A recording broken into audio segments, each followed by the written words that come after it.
Hey everyone, so I've got another BBC TV show to talk to you about today, and this is The Many Lovers of Miss Jane Austen, which is on BBC. It's on iPlayer just now.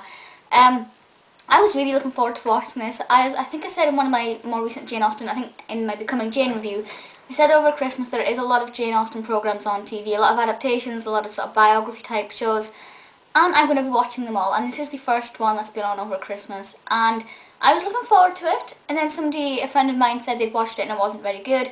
I was like, but I still watched it, and I can honestly say that I absolutely loved every minute of it. It's an hour long, which I think is the perfect time. Any longer and I probably would have got a bit bored, and any shorter and I don't think they could have covered everything.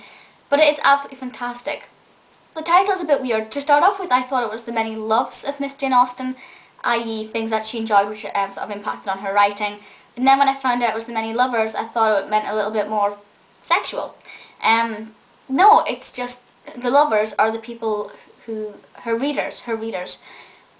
And it basically takes us through how her life changed and how that impacted on her writing, and who reads her basically, who her target audience is, and why she wasn't so well received, or why she wasn't so famous when she actually wrote the novels, and how she's come to be so absolutely fantastic. Now I'm not going to pinpoint the entire journey to you, because I want you to watch it so you can find out yourself how she went from being just a little writer who, didn't even write. She wrote under the name of a lady, they knew it was a woman writer, but they didn't know who it was. And sort of the theories on why Jane did that, and then taking us through to sort of in the 1840s, the big change in writing styles and preferences, and how that impacted on her book sales, even though for various reasons that wasn't going to be important to her at the time. And then sort of how in the 1900s things changed dramatically. In the late 1800s things changed quite a lot because of the invention of W.H. Smith. So I will say this, I won't go into too much detail about it, but if W.H. Smith didn't exist, Austen might not be so well loved now as what she is. She may not be received the way she is now, which I think is a really weird concept to say that technically, if you're going to be sort of fussy about it, W.H. Smith is responsible for the rise of Austen books. It's kind of a weird thing to think of.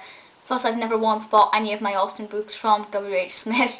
But it's quite an interesting concept to think that because of W.H. Smith, Austen is as famous as she is. It also looks at, what's the word I'm looking for? Nope, can't think of the word I'm looking for. But like big fan gatherings, such an obvious word as well, but things just go out of my mind because I have a rubbish memory. Like big fan events and things, and just it's amazing to see just how many people love Austen. Now, I love Austen as an author. Her books, I don't really like. It's actually in the programme. It was actually going on about how in one of her books she kind of makes fun of Gothic novels, and novels with your traditional eerie ghost house and spooky waters and things. Can't remember which novel they said that was. It's a novel that I've not read yet. I think they said Northanger Abbey, but we'll see. I've only read 2 so far, and I'm like, she's making fun of the books that I prefer. So Austen's style and the fact that it's all about marriage to me is just not fun at all. But I love learning about her and seeing how she's impacted other authors and how sort of over time things have changed. And she is absolutely fantastic in that sense. Also, I'll say this one thing, but I won't tell you anything else that's in it, because I do want you to watch it because it is fantastic. But my favourite thing is they go on about the portrait of Austen, how do we know what Austen looks like.